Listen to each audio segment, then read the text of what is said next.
সরিষার তেল দিয়ে দিলাম, ডিম দিয়ে দেবো।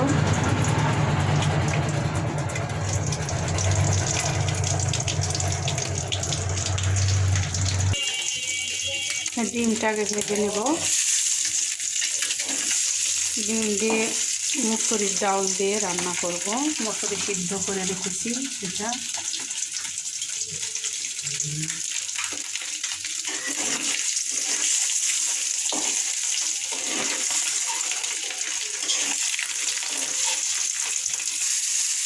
রসুন পেঁয়াজ ভেজে নেব আগে, তারপরে ডাউলটা দিয়ে দেবো, সিদ্ধ ডাউলটা। হলুদ গুঁড়া দিয়ে দিলাম,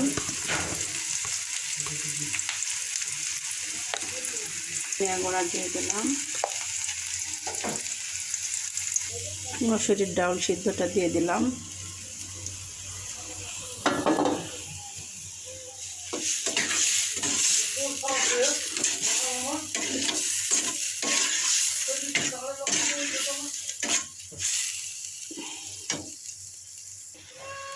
লবণটা দিয়ে দিলাম, ডিম দিয়ে দিলাম মসুরির ডাউলের ভিতরে।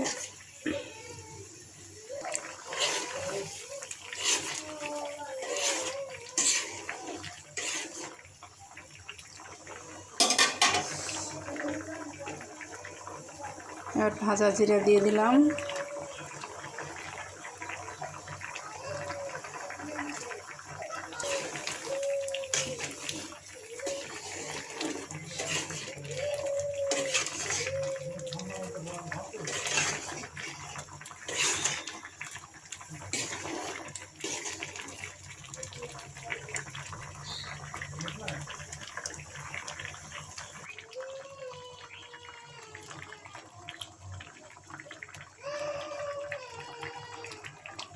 হয়ে গেল ডিম দিয়ে মসুরির ডাল রান্না।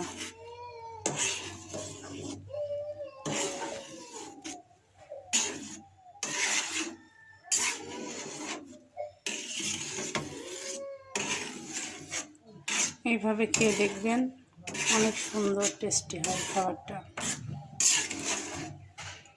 খেতে ভালো লাগে।